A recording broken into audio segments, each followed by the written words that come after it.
Welcome back to the Peak Performance Podcast. Now, what if the reason you're not performing at your best isn't your training, but what you're eating every day? This is Train Like a Pro, where we break down practical ways to improve your performance. So why does this information matter? Today, we're breaking down some of the biggest nutrition mistakes that could be secretly holding your performance back and how to fix those fast. Right now, there are athletes out there training 5, 6, even 7 days a week, doing everything they can to improve, but are maybe not seeing the results that they need. Not because they're not working hard enough, but because they're underfueling, overcomplicating nutrition, or just guessing what fueling for performance actually means.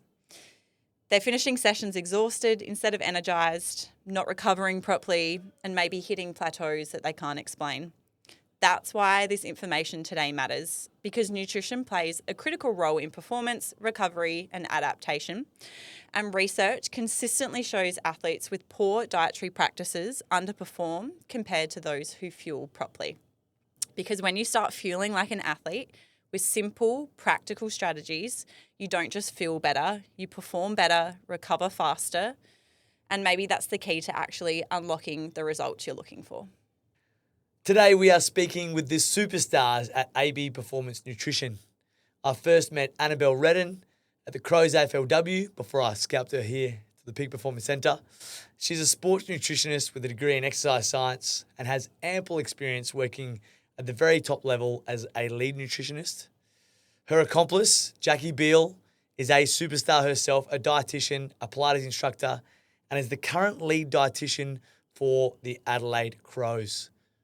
AB legends, we thought the best place to start today would be with some nutrition foundation. So we hear the term eat like an athlete. If somebody wants to implement that in their life, where do they start? So I think basically the most important thing that we need to prioritize is being healthy. No one is going to perform at their best if they're not healthy. So eating regularly and eating from the 5 core food groups every single day. So making sure we're getting in whole grains, fruits, vegetables, lean proteins, and dairy products or alternatives as well. Eating enough from those 5 core food groups, 3 meals a day. For a lot of active people, it's going to be at least 1 or 2 snacks. Could be more, could be less. That's the foundation of what needs to be happening. Beyond that, we can think about the timing of our intake. So if we've got a particularly intense training session coming up, it might be about having a few more carbs beforehand, making sure we're recovering really well after sessions as well, so we can go again for the next session. Beyond that, we do have things like sports foods and supplements that can be useful, but they really are sort of the sprinkles on top of the icing on top of the cake if we're not really nailing those foundations of eating enough, eating regularly, and timing our intake around our sessions. They're not going to make a big difference to performance. And I think just to add to that, getting enough energy in each day is number one priority. Meeting your energy requirements, ensuring there's enough energy available for you to perform at your best, and for all of your basic physiological functions to work in your body. So as Jacqui said, regularly eating, regular balanced meals and snacks each day, and in and around your training sessions to ensure you're meeting your individual energy needs. Yeah, great. On that, I guess, talking about prioritizing energy, how important is calories versus food quality? So we heard Jacqui there mention those 5 food groups and really, how do you prioritize that total energy intake versus food quality when aiming to maximize your performance and recovery? Building a performance plate, I think, is a nice sort of practical way to think about it. So making sure that you've got adequate carbohydrates, proteins, healthy fats on your plate, and then you've got a source of colour, so your fruits or veggies as well. That's going to ensure you're getting a nice variety of nutrients, the energy that you need, as well as those micronutrients, so those vitamins, minerals, antioxidants that you need for performance and recovery as well. You mentioned there a performance plate. That's a nice term. I haven't heard that one before. Is that something you use commonly in practice? And I know you sort of gave us an overview there, but how do you build a performance plate and what is that? Yeah. So it is something that I would use with pretty much every single client, and I use with all the boys at the Crows as well. It can be a lot simpler to implement in everyday life than thinking about calories and macros and those kinds of things. So really simplifying it and making it as easy as possible for people to meet their requirements. So that plate can change depending on your activity levels throughout the day, depending on your own individual needs and what your goals are in terms of body composition as well. But basically, at its foundation, it's what we call our balanced plate, or our recovery plate, is half a plate of your color, so fruits and vegetables, quarter a plate of your protein, and a quarter a plate of your carbs, with a small amount of healthy fats in there. The more training you have throughout the day, or the more intense that training is, or the longer the training goes for, the more we need to increase those carbs. So if we've got a reasonably intense training day, maybe like a tough gym session, something like that, you might need to increase those carbs to about a third of a plate. So to increase the carbs to a third of a plate, cut that color back to a third of a plate, and that protein is in about a third of a plate as well, keeping those healthy fats constant. And then if we've got a hard training day, so maybe you've got a double session, or maybe you've got your running session in the morning, gym in the afternoon, you've got a long run coming up. That's where we need to really prioritize those carbs. Carbs are our body's preferred source of energy when we're exercising, particularly at intensity. So making sure we're getting enough carbs in by making it half a plate of carbs, and then reducing that color to quarter plate of protein, still with those healthy fats in there, is how we prioritize getting the right nutrients in at the right times. That's really interesting. And I know I'm guilty when, on the odd occasion that I do cook at home, I'm looking at the steaks or the fish that we've made. I'm trying to weigh up which one's the biggest one that I should maybe sneak onto my plate. Do you find, maybe particularly in males, just as a generalisation, because I know that I've been guilty of it, an overemphasis on protein sometimes, smashing protein bars, then having 6 eggs and then having steak as well.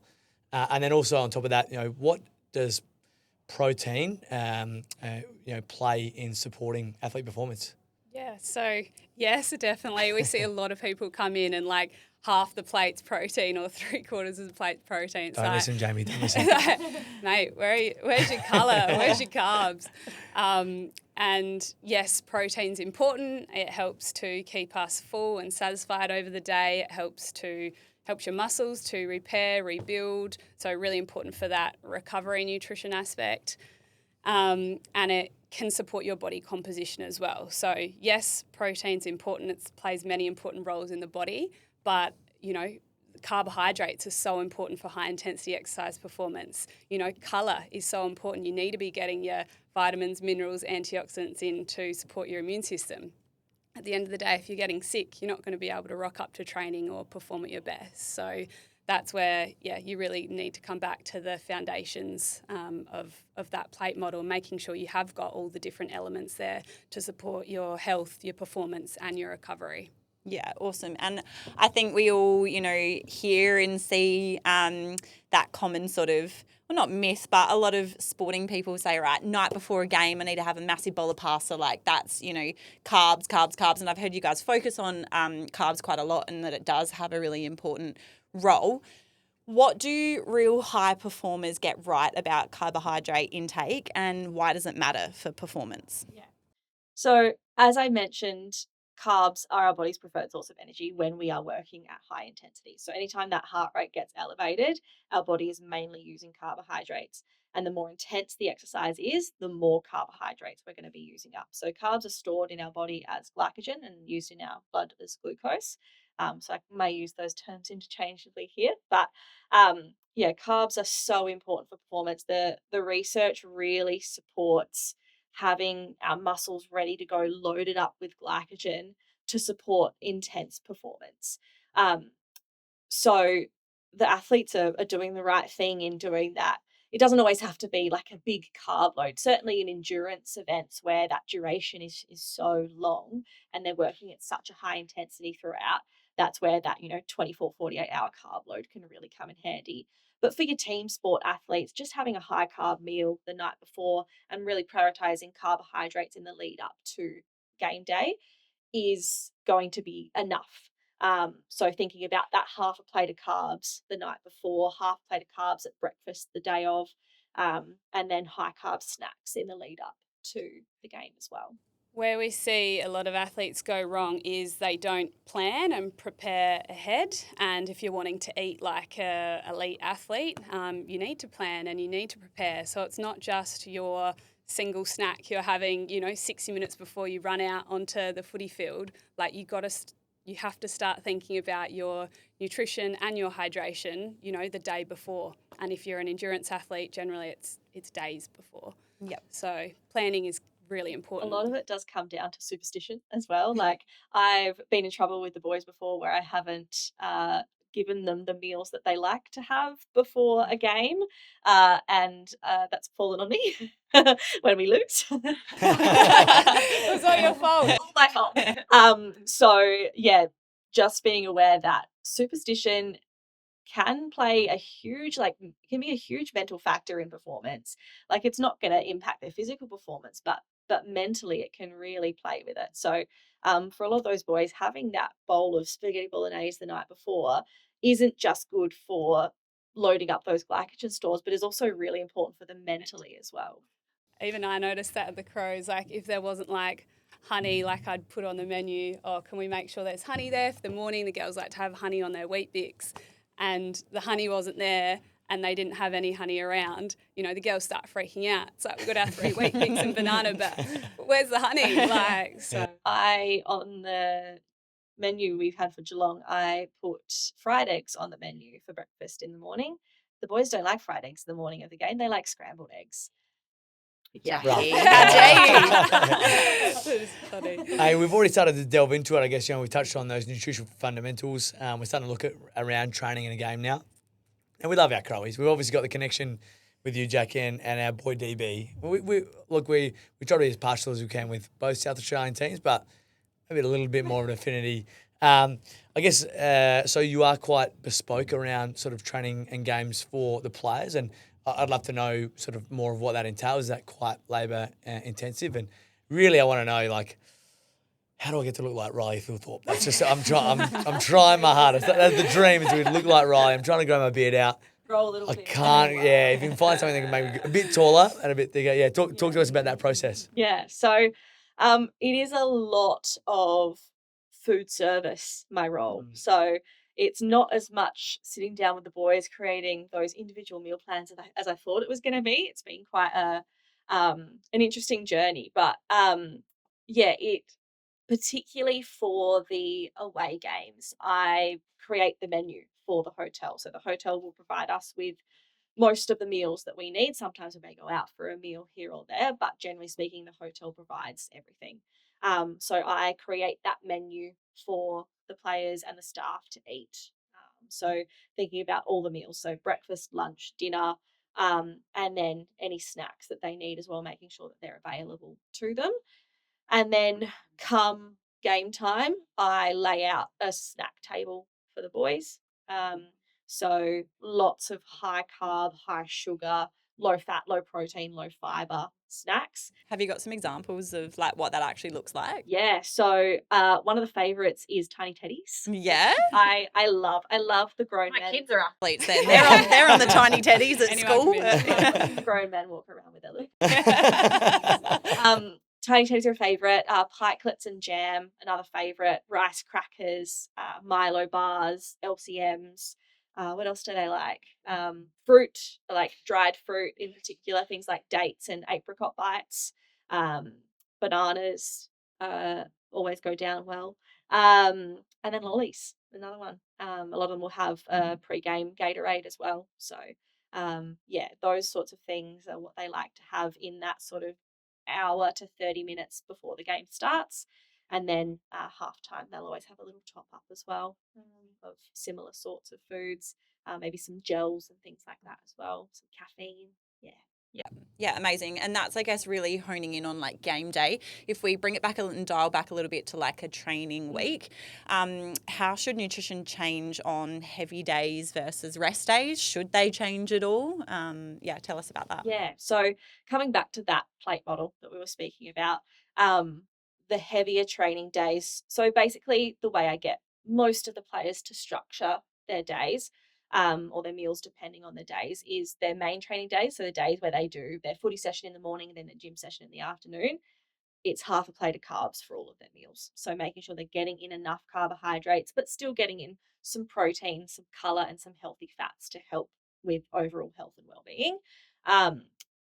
Getting in that half plate of carbs though to support that performance and support that recovery into their gym session, post footy session. So yeah, that's how they structure their main training days. On a lighter training day, so maybe they're just coming in for a gym session, they've got no sort of heavy cardio or anything that day, it may be more about that third of a plate of carbs. So reducing the carbs and increasing your protein and your color slightly. And then their recovery days, so the days where they don't have training, don't have games, so normally, day after a match, it's going to be reducing those carbs even further because they don't need them to support their activity. They just need the carbs to help with that recovery process. So quarter of a plate of carbs is generally enough on those days, but really prioritizing getting in plenty of color. So fruits, vegetables, get in those antioxidants that are going to help reduce soreness. I really try and push for a high intake of healthy fats on those recovery days as well. So maybe increasing the intake of things like nuts and seeds, nut butters, olive oil, but particularly focusing on omega-3 fatty acids. So I might try and encourage them to have salmon that day, or include some walnuts or chia seeds or flax seeds, because omega-3s are shown to be such a powerful anti-inflammatory, and reducing inflammation after a tough game where they've been slamming into each other is so important for making sure they're ready to go when it comes around to that next training session. Because often that main training session is 2 days after a game. So they need to be ready to go for those main training sessions. Now, usually on a Friday night, I have to wait for Jamie to fall asleep, and once she's fallen asleep, I get to watch the last quarter of the footy. And you tune into the last quarter. And then Hang on a minute. This is because on one screen, Sean has the soccer or football that you like to refer to as now. On the other screen, you have AFL, and on another screen might be something that we actually want to watch together. So I'm not when you anti-sport. say we want to watch it, you want to watch it, but I'm there to support you emotionally about that. I'm not anti-sport. I'm just anti-400 sports at once. Okay, but get through the last quarter, the boys finish, you see Brian Taylor walking around the change rooms, and there's usually a pizza guy. A guy rocks up with 15 pizzas and delivers them. Is that the gold standard of post-game nutrition, or is there something else that you choose? Talk to us about the reasons why. Look, in a blue sky perfect world, they wouldn't be having pizza straight after a game. However, it is practical in the sense that it's easy to eat. Like, a lot of people after high intensity activity really struggle with appetite, and getting something in like pizza, where you are going to be getting some carbs in to refuel your glycogen stores, you are going to be getting some protein in to help repair those muscles that have been damaged during the exercise. It's not necessarily healthy fat, but you're going to be getting some sort of fat in to help with that recovery process as well.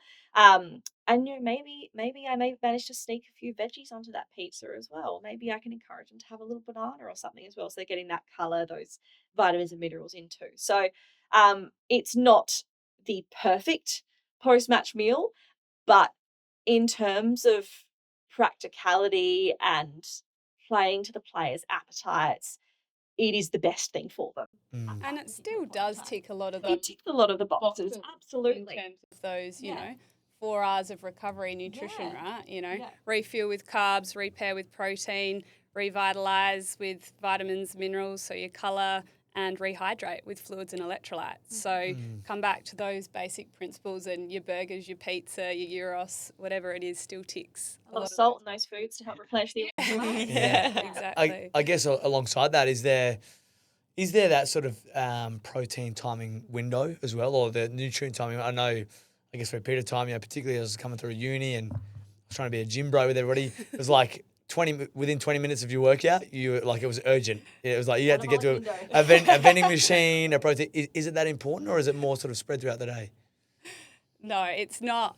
You don't need to be walking out the gym and getting your protein shake in. You would have saved me a lot of stress back in the day, Bells, and my goodness. Recovery takes up to 24 to 48 hours after. So, you don't need to stress about it. I mean, if you've got a session not long after, yes, it's more important to get your recovery in. Generally, if you can get something in within that 2-hour window, that's great. That's going to kickstart that recovery process. But you really don't need to stress too much. I guess if you are fasted as well, so you haven't eaten anything before training, it probably is a little bit more important to have something soon after. Or, yeah, as I said, if you've got another session not like soon after, then, yeah, probably want to be prioritising that recovery nutrition a little bit more. Yeah, amazing. Jacqui, I heard you mention at the start about supplements being like a sprinkle on top. That was a nice little analogy there. I guess I'd like to now dive into what supplements do you think are overhyped, either because they add little to performance or, as you mentioned, you could get them through another aspect like your whole food. There are a few. Yeah. One of the first ones that springs to mind is BCAAs, so your branched chain amino acids. Essentially, they are amino acids that, particularly leucine, is really well linked in the research to muscle growth and muscle recovery. So it is an important amino acid to be getting, and the BCAAs do provide it in that kind of concentrated form. However, if we are meeting our daily protein targets, which we should be doing, that should be one of our priorities, then BCAAs are really redundant. We don't need them. So yeah, and it's an expensive way to get those amino acids in when you could just drink a little bit of milk and get enough leucine in. So yeah, they are very much a redundant kind of supplement that have really good marketing behind them. Yeah. I think fat burners is probably the other big one for me as well that I see in use. Basically, fat burners are high doses of caffeine with maybe a few other underdosed supplements and things in there. Fat burners are also a high risk for athletes in particular of cross contamination with banned substances, just because of the nature of what the supplement is. So they're definitely something I would never recommend to an athlete. In fact, they're something I would never recommend to anyone. But the caffeine in them may provide a slight increase in your metabolic rate, but you're going to get far more of an advantage if you are wanting to lose a little bit of fat, far more of an advantage from just being like thinking about your food and being in that slight calorie deficit from your food anyway, rather than relying on high doses of caffeine, which are probably going to make you feel quite anxious and jittery and nasty side effects anyway. Impact your sleep, which we all know how important sleep is for recovery, right? Yeah. So, and the caffeine, high dose of caffeine are also linked to gut issues, and so it's just not worthwhile for sure. On that caffeine, is there any sort of guidelines or frameworks that you use to try to help athletes, as you said, find that balance of being aroused but not overcooked Yeah. for game day in particular? Yeah. So caffeine is a very well researched supplement. So it is one that we do use in practice quite a lot. Um, Everyone's individual tolerance of caffeine is going to be very different. So I normally recommend starting with about 80 to 100 milligrams of caffeine about half an hour before, or depends on how they're taking the caffeine, because For those of us who aren't as well versed with the science, if you're talking like an actual coffee, like an espresso shot, what does that practically look like? so about an hour beforehand. But a coffee is tricky because it can range in the level of caffeine. Some of them can be as low as 80, but it can go up to 120, 150 milligrams of caffeine. If you've got a double shot, it's even more than that. So, the coffee can really vary. Your standard energy drinks, like a little Red Bull, something like that, are normally about 80 milligrams. Is that how you would prescribe caffeine to someone, or is it individual? It's very individual. Yeah. Some people do like the Red Bull, like particularly the sugary Red Bulls can be a great way to get carbs in before a session as well. So that's always an option. Those energy drinks. Otherwise, gels as well. yeah, some of the gels contain caffeine. Like Cliff Blocks, there's caffeinated versions of those as well, which a lot of my triathletes like to use. Otherwise, one of the most popular things we use at the Crows is gum, so caffeine gum. A lot of the boys really, really like those. They're definitely the most popular form of caffeine. But one square of gum is only about 40 milligrams of caffeine, so a lot of them are using 2 or 3 pre-game and then at half time again as well. Last thing I'll ask about caffeine as well, no-dos. I know there's a bit of stigma around those. Are they okay? Are they dangerous? What are your thoughts on those? Great way to know exactly how much caffeine you're having. One no-dose tablet is 100 milligrams of caffeine. So if 100 milligrams, if you play around with your dosing and you work out that 100 milligrams is right for you, no-dose can be a fantastic option. If you need a little less than, so you find 100 milligrams makes you quite anxious, quite jittery, then maybe you need a little bit less than that. If you find that no-dose doesn't really have an effect, maybe you need a little bit more than that. So it could be about having a no-dose and a bit of caffeine gum, or having a couple of pieces of caffeine gum rather than having the no-dose if it's too much. So it's very, very, caffeine is one of the most individual supplements in terms of what works for someone isn't going to necessarily work for someone else. Finding that happy dose for you is really important. But one thing to stress about caffeine is trying not to take it after that sort of lunchtime, because it does definitely impact sleep. And we, like Belle said, we know how important sleep is for recovery and for health. So it's sometimes the benefit of caffeine is outweighed by the benefit of sleep. Yeah, great. Oh, sorry, go. Oh, You sorry, I go. was just going to say on that, your supplement routine should be individualized to you, as should your nutrition. Everyone is so individual, depending on your gender, it depends on the sport you play, your body composition. So your nutrition and your supplement and your hydration routine should absolutely be individualized to you as an athlete. So you're saying Chat GPT is not the way to go? You guys, we need you? Keeping you in a job? We help you build habits over time and help with that accountability and help you navigate the barriers that pop up. And unfortunately, I don't think ChatGPT is going to quite cut it. ChatGPT doesn't know superstitions either. No, exactly. There you go. Yeah. Exactly. So we've heard about some of those supplements that are a little bit overhyped. We've heard caffeine potentially being one that is a positive one. So are there any other supplements that are actually worth it and worth considering if you want to be at your best performance-wise? Protein powder is a pretty simple one. It's not necessary for everyone, but it can be a nice, convenient way to help you meet your protein requirements if you're on the go, if you're quite busy, or potentially for people that follow more plant-based diets as well and struggle a bit with their protein intake, can be a great way to kind of supplement that and meet requirements. But the other big one for me is creatine. Yeah. Yeah. Do you want to chat on creatine? Yeah, creatine, I think, is one of the supplements that does have a lot of good quality evidence behind its use. Basically creatine increases phosphocreatine stores in the muscle, allowing you to regenerate energy or ATP quicker.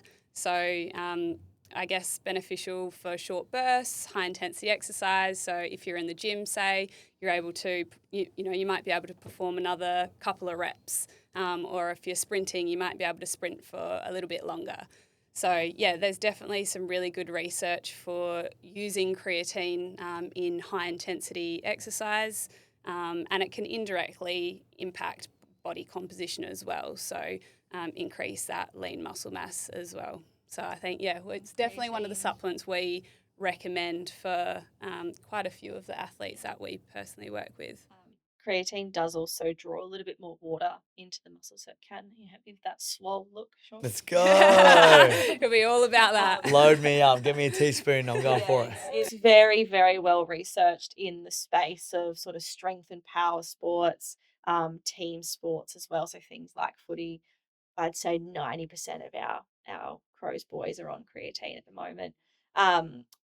It's less evident to support it in endurance sport. However, it can be useful to help those endurance athletes get that final sprint out, have that little bit more stored energy for those high intensity bursts, like those hill climbs or whatever throughout the session. So it's one of those supplements that can be really, really useful in such a wide range of sports. I think there's some interesting research coming out around creatine and benefits for cognitive function as well, and even like sleep deprivation.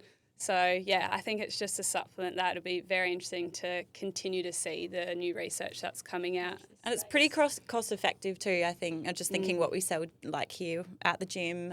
We definitely stock that. It seems to be a fairly like cost effective one as well. Yeah. Yeah. So it does go on sale quite a bit at, just the supermarket or pharmacy as well. So creatine monohydrate is what you want to look for. And if you are an athlete with a chance of being drug tested, you want to make sure that that's batch tested. So it's got either the HASTA certification or the Informed Sport certification. Yeah. Just quickly, what does batch tested mean? So it basically means that the batches that they create are sent off to a third party where they're tested for banned substances. So it's not a guarantee that it's going to be free of banned substances, but it's a pretty good chance that you're going to be safe consuming those. So if you are an athlete with a chance of being drug tested, it is really important that you do choose those third-party batch tested supplements. But yeah, creatine monohydrate that's been batch tested, it's got that little logo on it. That's what you want to look for. Yeah, great. 5 grams a day in breakfast or in your recovery snack or smoothie, whatever it is. Doesn't matter as much in terms of timing, as long as you're taking creatine consistently. That's where you're going to get the most benefits. Is there truth behind like a loading period as well? I've heard about like when you're first starting out with creatine that you should have higher doses, or what does that look like? It's not necessary. Yep. It can help you get to the saturation point in your muscles a little bit faster. So we may do that for people that have a powerlifting competition coming up and they've never taken creatine before. That's why we may look into that loading dose to help them get those stores up even quicker. But for just the general everyday athlete, there's no need to be doing a loading dose. Now, I know sort of in the fitness training and probably even yoga aspect of the industry, it's confusing out there. Social media, you log on every day, there's different practitioners throwing around different ideology, and you should be doing this exercise and you should never be doing this exercise. Do you feel like it's been as confused with the nutrition side of things as well, with so many different voices and so much information out there? It's wild out there. It is wild out there. Honestly, I think that's one of our most challenging jobs as dietitian nutritionists is combating that misinformation that's out there. And unlike strength training, everyone eats. Everyone has to eat. So everyone's going to have an opinion. Everyone's going to think this worked for me, so therefore it's going to work for other people. Whereas, not everyone does strength training. Everyone should do strength training, but not everyone does. Whereas, everyone's going to have some sort of opinion on food. And generally they're giving an opinion and they're in a crop top with their boobs out and so people think, if I eat like that, I'm going to look like that. And it's just simply not true. Can you think off the top of your head, like is there one quirkiest one? Like, was there a time where somebody said you should only eat food that is the colour white, or I don't know? The carnivore diet's pretty big at the Yeah, that's fair. That's fair. I had to do a bit of myth busting there. But, Yes. The carnivore diet is essentially lots of meat, lots of saturated fats, and not a whole lot of plant-based foods. And It does sound amazing, by the way. Yeah, mate, she'd love it. I mean, meat is, if you follow, an omnivorous diet, meat is an important part of your diet. But when it's displacing other things in the diet, like fiber is so well researched to be beneficial for our health, particularly for our gut health. But gut health is linked to immunity and brain health and all sorts of things. So, when we're displacing that fiber intake for the sake of eating more meat, more saturated fats, which is something we want to be eating a little bit less of, that's where we run into a bit of trouble. Risk of heart disease goes up. And it's definitely not a diet that I would recommend. On that, then, are we doing enough to educate people about nutrition? You think about the lifespan of a person. I know, like, when I was at school, we had the little triangle, the food pyramid that sat in the classroom, and, like, that was probably as much as, like, I learnt when I was in, like, primary school and high school. Unless people have access to wonderful professionals like you, or they're in a professional sporting team, or do you think we're actually doing enough to educate people properly on how they should eat to be an athlete or to perform at your best? I don't think we're doing enough. I think that there's definitely room for improvement. We've started going out to schools and trying to give some education around, those basic nutrition foundations, as well as how to fuel your body for performance in exercise as well as just, general day-to-day life. So I think, more and more nutrition professionals are trying to go out to schools and start to deliver those sessions. And I think, in schools they are starting to add a bit more nutrition education into the curriculum, which is really great to see. But we still have a lot of people come to us, and you can see that they just haven't ever been exposed to that education before. Well, not to call you out here, Sean, but I know in one of his current roles that some of the athletes that are at the top of the top for their sport aren't actually getting individualised nutrition advice. No, and unfortunately, it's just centered around resources. So for us, to be honest with you, and I was even thinking about it before when Jacqui was sort of discussing what she does on the road. Often that is, up to poor Blakey Ashby, who's been on this podcast before. He does have somewhat of a nutrition component to some of the education he's done, but by no means is a fully fledged nutritionist or dietitian. So, he certainly has to call ahead, organise the lunches before we go to hotels and those sorts of things. But it is very just broad. And Simo did laugh because there was one time where it was a white sauce instead of a red sauce, and I tell you what, it was absolute pandemonium. But no, something that we're continuing to work on and should, I think, be available and accessible for all people, not just athletes. Yeah, it is something that I feel is becoming more and more valued in that professional sporting environment. I'm definitely feeling it in the AFL. Like even I started in September. Um, sorry, no, I got offered the job in September. I started in November.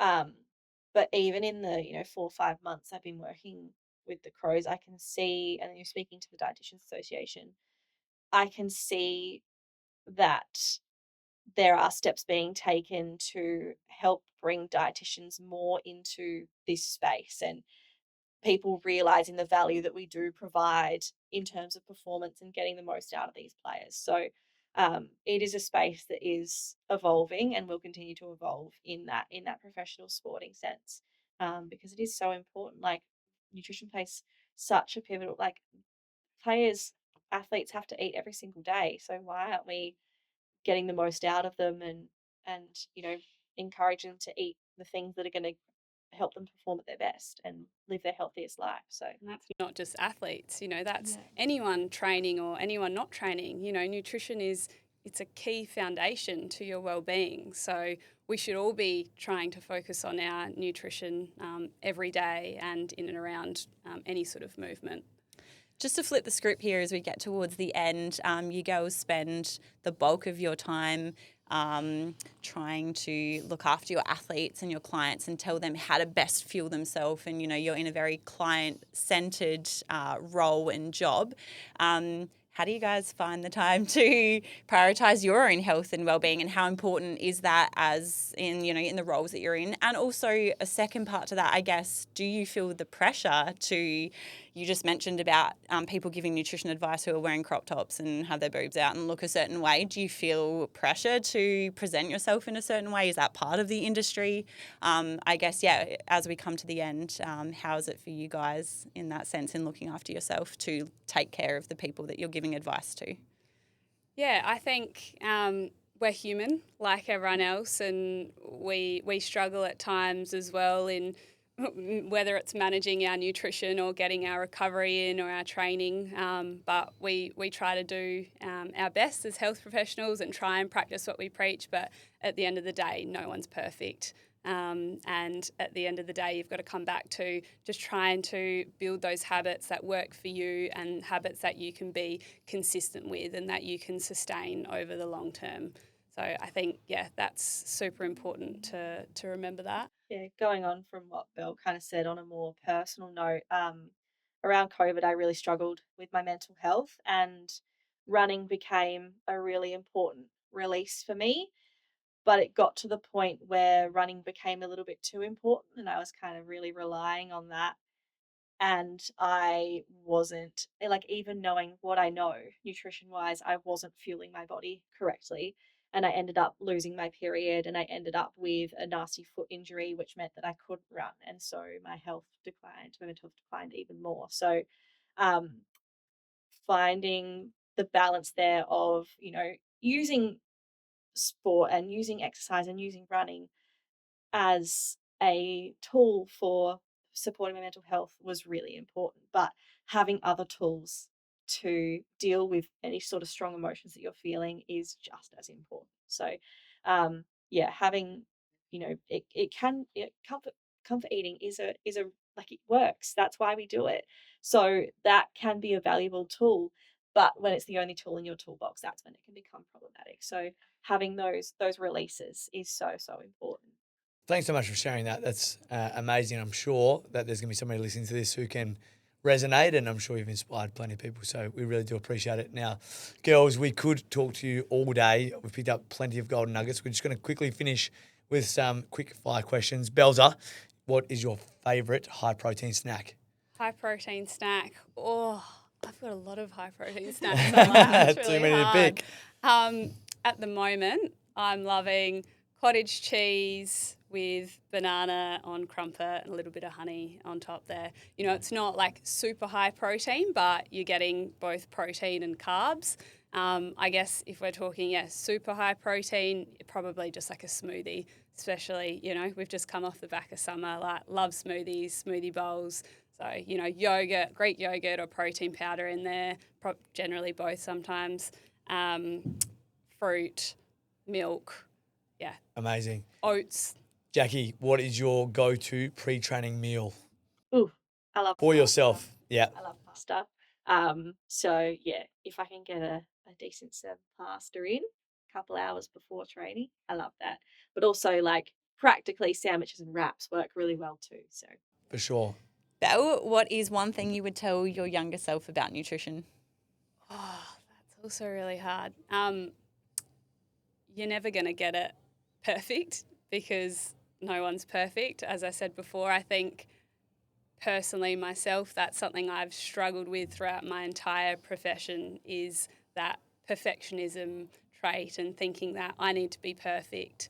And that's in, not just business, that's in literally everything I do. So, I think, as I said before, just trying to find what works for you, finding that balance between everything in life, right? Like training and recovery, healthy foods versus fun foods. I think that's a really important message, and I wish I could, go back and tell my younger self, you're never going to be perfect, and you're always going to be, striving to find balance. Love it. I think that's a great way to wrap up. Girls, we have loved having you on. Thank you so much. I'm sure we're going to have you back sometime because I think we could just dive into many, many rabbit holes here. So many golden nuggets in there. Good luck to the Crowies for the rest of the year. And hopefully next time we jump on board, I look like Riley Philthorpe. So Take that creatine, mate. Thanks, girls. Appreciate it. thank you. Thank you so much. So there we have it. We've heard from the girls what it takes to really fuel like a pro. Some of the real key things that I got out of that conversation was there is a lot of misinformation out there. Social media, the rise of ChatGPT nutrition programs. The girls really stressed about the importance of individualization. So seek out professionals who are going to be able to give you advice that is correct for you, your nutrition demands and needs for the sport or exercise that you're doing. Fueling for performance is actually also all about purpose and context. So sometimes the right thing to have is a bag of teddy bears and an LCM bar. And lastly, BCAAs and fat burners are out, protein and creatine are in.